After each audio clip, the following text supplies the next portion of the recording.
उनकी बोतलों के अंदर हालत बहुत ही खराब थी। किसी में औषधीय पौधे दवा बनाने में इस्तेमाल होने वाले पौधों के जले हुए टुकड़े थे, तो किसी में अजीब सी पाउडर जैसी गंध भरी हुई थी।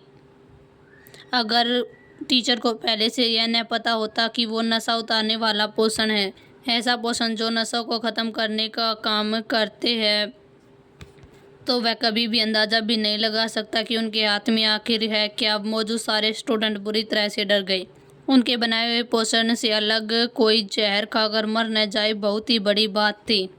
इलाज का इस्तेमाल करने की तो बहुत ही दूर की बात थी, लेकिन इनमें तो पूरी की पूरी गलती भी नहीं थी। भले ही वे सब बहुत ही टैलेंटेड काबिल होते, फिर भी वे इस तरीके को देखकर पूरी प्रक्रिया को सही से दोहराना नामुमकिन था।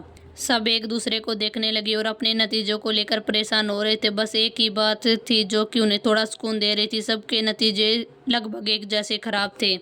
हर जगह पर तबाही थी। जैसा कि कहा जाता है, जब सब दोषी हो तो एक पर सजा नहीं पड़ती, और इसी तरह सभी सोच रहे थे और अपने आप को दिलासा दे रहे थे। लेकिन तभी एक अलग नजारा सामने आया। कई लोगों के चेहरे पर मुस्कान ला दिया। अरे भगवान, उसके ग्रुप में तो एक ऐसा बेवकूफ़ भी है जिसने कुछ भी नहीं बनाया। जब उन्होंने उनकी टेबल देखी तो उसका सामान बिल्कुल वैसा का वैसा ही रखा था जैसे शुरू में था। उपकरण भी वैसे के वैसे। औषधीय पौधे को छुए तक नहीं गए थे। ये सब लोग हंसने लगे। भले ही वे खुद फेल हो गए हों, लेकिन उन्होंने टीचर के बनाए हुए स्टेप्स कदम ब कदम फॉलो करते हुए गए थे। अपनी याददाश्त और कोशिश तो दिखाई थी, जबकि यह लड़का, उसने तो कुछ किया ही नहीं। उसका मानना था कि उसे शिक्षक का तरीका याद ही नहीं रहा होगा।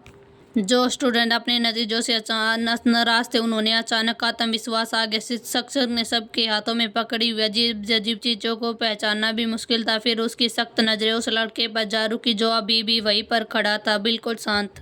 तुम्हारा नाम क्या है? शिक्षक ने नियत से पूछा। निया ने कहा, नियति। बाकी स्टूडेंट चुपचाप हंस पड़े। उन्हें लगा कि यह लड़का, जो किसी भी एंगल से लड़की नहीं लग रहा,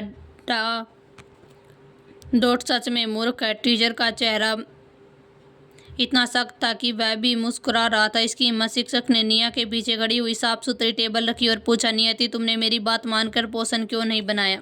निया ने अपनी नाक को हल्के से छुआ और टेबल पर रखे पौधों की तरफ देखा। क्योंकि आपने मुझे नशा उतारने वाला पोषण बनाने के लिए जरूरी औषधीय पौधे दिए ही नहीं। ये सुनते ही शिक्षक के चेहरे पर हल्की सी मुस्कुराहट गायब हो गई और वहां मौजूद 20 से भी ज्यादा स्टूडेंट हैरानी से सन रह गए। निया ने टेबल की ओर इशारा किया। सर, आपने जो पौधा पहले इस्तेमाल किया था वह दिखने में इससे मिलता जुलता है, लेकिन दोनों में थोड़ा सा फर्क। आपके पौधे की पत्ती पतली थी और उसके किनारे नुकीले, लेकिन यहाँ पर रखे पौधे की पत्ती के किनारे गोल हैं। यह देखकर, लेकिन असल में ये दोनों अलग अलग औषधियाँ हैं। उसकी बातें सुनते ही बाकी लोग भी एक दूसरे को देखने लगे और पौधे को। सच में उनके पौधे की पत्तियाँ के किनारे गोल थे। फिर सबने गर्दन आगे की ओर देखा कि उनकी पत्तियों के किनारे नुकीले थे। पत्तियाँ छोटी थी, लगभग छोटी उंगली के समान। अगर कोई ध्यान से न देखे तो यह फर्क आसानी से नजरअंदाज हो सकता था। ये है। समझते ही बाकी स्टूडेंट के चेहरे उतर गए। ये बस जड़ी बूटी विभाग की परीक्षा देने का मतलब था। इसका मतलब था कि उन्होंने पहले से काफ़ी तैयारी की थी। भले ही वे खुद पोषण न बना पाए, लेकिन उन्हें कम से कम बुनियादी औषधियों की पहचान तो होनी ही चाहिए थी ना। और इसी के साथ टीचर और स्टूडेंट को एहसास हुआ कि यह लड़का जितना साधारण दिखता है उतना साधारण बिल्कुल भी नहीं है। अगले बात में यह पता चलेगा कि यह सिर्फ एक तूफान की, और दूसरी बात यह दुनिया की छोटी होने की वजह से कितनी को बात समझ ही नहीं आ पाई। वह लड़का या लड़की सबको लड़के होने का एहसास दिला रही थी। उसने अपना नाम नियति नाम की पहचान बदलवा कर कुछ और रखना चाहिएगा। जांग ने अगले भाग में बधाई हुआ। तुम भले ही दोनों औषधीय सामग्री देखने में बिल्कुल एक जैसी लग रही थी, लेकिन असल में उनके बीच जमीन और आसमान का अंतर था। नशा उतारने वाला पोषण बनाने के लिए जो मुख्य पौधा का इस्तेमाल किया जाता है उसे बोए की घास कहा जाता है, जो आमतौर पर हर जगह आसानी से मिल जाती है। जब स्टूडेंट ने उसकी बात को सुना तो पोषण बनाते हुए देखा था, तो उन्होंने पूरा ध्यान उनके हाथों पर किया था और बनाने की प्रक्रिया लगाया था। किसी ने भी उस बोए की घास पर ध्यान नहीं दिया, क्योंकि वह एक आम औषधि पौधा माना जाता था। लेकिन सच्चाई यह थी कि वह बोए की घास से मिलती जुलती एक औषधीय घास भी होती है, जिसे हान घास भी कहा जाता है।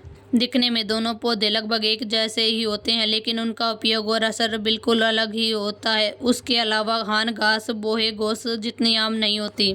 ज़्यादातर स्टूडेंट ने सिर्फ किताबों में ही बनी तस्वीरों में देखा था। स्टूडेंट यह देखकर चल रहे थे कि टीचर ने सिर्फ उनकी याददाश्त और पोषण बनाने की काबिलियत की परीक्षा ले रही हैं। उन्होंने कभी भी सपने में भी नहीं सोचा था कि अकादमी जानबूझकर उन्हें गलत औषधियाँ प्रदान करेगी, क्योंकि आन घास और बोह घास दिखने में बिल्कुल एक जैसी थी। इसलिए उन्होंने बिना सोचे समझे गलत पौधे का इस्तेमाल कर लिया। एक पल के लिए सबके चेहरे उतर गए। वे अपने हाथों में पकड़े हुए पोषण को देखने लगे और शर्म के मारे कोई भी सिर उठाने की हिम्मत ही नहीं कर पा रहा था। टीचर ने उसके साधारण से दिखने वाले प्रभावी युवक की तरफ देखा और उनके चेहरे पर संतोष की झलक आ गई।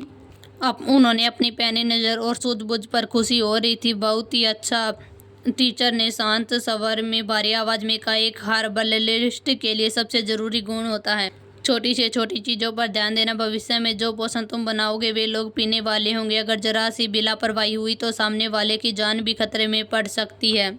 इस परीक्षा का असली मकसद यही था कि तुम शांति से इन दोनों पौधों के बीच के फ़र्क को पहचानो। इसका नतीजा साफ है।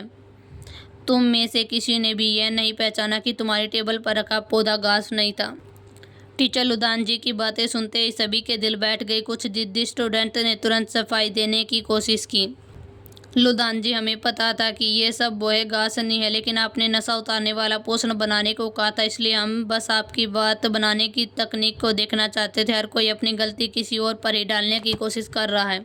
लुदान जी को एक से बढ़कर एक बहाने सुनने को मिले। किसी ने भी साफ साफ यह नहीं कहा कि उन्होंने बोहे की घास का इस्तेमाल किया था। लुदान जी को भी यह यकीन नहीं था कि वे सच में उन्हें पहचान पाते या नहीं। इसी का फायदा उठाकर वे चकमा देकर पास होना चाहते थे। लुदान जी ने ठंडी हंसी हंसी। उनका पहले जैसा सख्त चेहरा और कठोर हो गया। यह तो सरासर मजाक है। एक हर्बलिस्ट की सबसे बड़ी गलती यही होती है कि उसे पता हो कि औषधीय सामग्री में गड़बड़ है, फिर भी वह उस गलत काम को करता रहता है। लेकिन तुमने समस्या समझने के बाद भी पोषण बनाना जारी रखा। यह गलती सिर्फ ध्यान देने के लिए ही उससे भी ज़्यादा गंभीर है। हर्बलिस्ट को पता होता है कि हर्बलिस्ट का पेशा सीधे लोगों की ज़िंदगी से जुड़ा हुआ होता है।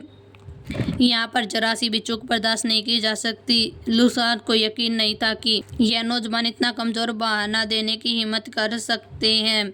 यह तो हान घास और बोहा घास में फ़र्क ना पहचान पाने से कई ज़्यादा अपराध है। जो स्टूडेंट खुद को बचाने की कोशिश कर रहे थे वे जड़मत रह गए।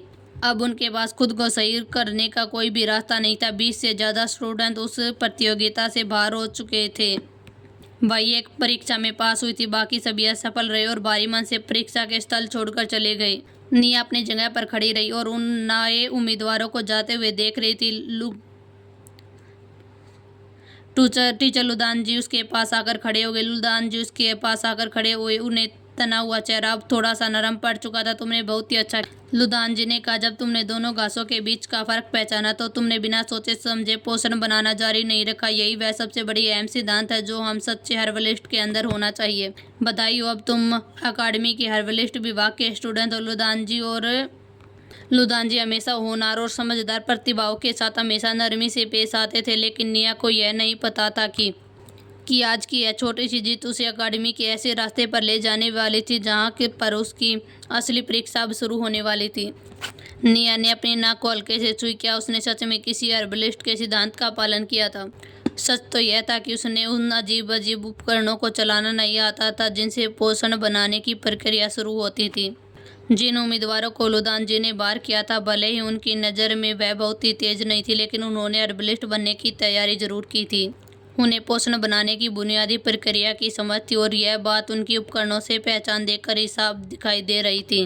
उनकी तुलना में निया तो पूरी तरह से नौसिखिया थी। हालांकि जटायु परिवार का कारोबार बहुत ही बड़ा था, लेकिन उनके यहाँ पर कोई भी हर्बलिस्ट नहीं था। इसलिए धीरज जी चाहते थे कि वो ये परीक्षा से पहले निया को सिखाने के लिए कोई उपयुक्त इंसान ढूंढ नहीं सकते थे। ऐसा नहीं था कि निया शिक्षकों के निर्देशों का पालन नहीं करना चाहती थी। असल दिक्कत यह थी कि उसे पोषण बनाने के बुनियादी कदम ही नहीं आते थे। भले ही लुदान जी ने एक बार पूरी प्रक्रिया दिखा दी, वह उस मोटे तौर पर भी याद कर पाई थी, लेकिन वह अजीब उपकरणों का काम क्या है यह उसे जरा भी नहीं पता था। वह की गलती से किसी भी हालत में विस्फोट नहीं करना चाहती थी। अगर ऐसा हो जाता तो हर्बलिस्ट विभाग में जाने का उसका मौका पूरी तरह से खत्म हो जाता। उन दोनों पौधों के बीच का फर्क उसने बस संयोग से ही पता लगाया था। उसे तो उन पौधों के नाम भी नहीं पता थे, बस इतना लगा कि उसे वे पौधे देखने में अलग लगे। यह बिल्कुल वैसा ही था जैसे किसी अंधे को बिल्ली मिल गई हो, किस्मत से मरा हुआ चूहा मिल गया बिल्ली को। उसने शांति से काम लिया। उसी के चलते वह अनजाने में हर्बलिस्ट विभाग की परीक्षा पास कर गई। उसे समझ ही नहीं आ रहा था कि वह हंसे या रोए। ऊपर से तो वह पूरी तरह से शांत रही और लुदान जी की प्रशंसक नज़रों को शालीनता से स्वीकार कर रही थी, लेकिन अंदर अंदर उसने कसम खाई कि वह किसी की पकड़ में आने से पहले यह पोषण बनाने की बुनियादी कला जरूर ही सीख लेगी, नहीं तो यह नौसिखिया कभी भी पकड़ा जा सकता था। लुदान जी की भी पूरी बैच पूरी तरह से साफ हो चुकी थी। तुम्हारा क्या हाल है? दूसरी बैच के प्रमुख टीचर ने परीक्षा के बाद मिले हुए थोड़े से ब्रेक्स में पूछा। लुदान जी ने निया की ओर इशारा किया और बोले, किसी तरह पास हुई है। इस बैच में बस यही एक बच्ची है। टीचर हंसपट और निया को देखने लगा। बुरा नहीं है, लुदान की परीक्षा हमेशा सख्त होती है और तुम उनके मापदंड पर खरी उतरी हो। तुम सच में काबिल हो। लुदान जी ने यूं ही नाक हल्की सी आवाज निकाली। बाकी सब बहुत ही बेवकूफ़ थे। हर्बलिस्ट की बुनियादी शर्तों तक नहीं पहुंच पाए और हर्बलिस्ट बनने के सपने देख रहे थे। यह कहते हुए लुदान जी ने संतोष भरी नज़रों से निया की तरफ देखा। यह लड़का काफ़ी तेज है, इसकी आंखें बहुत ही तेज है और देखने और समझने की शक्ति भी काफ़ी अच्छी है।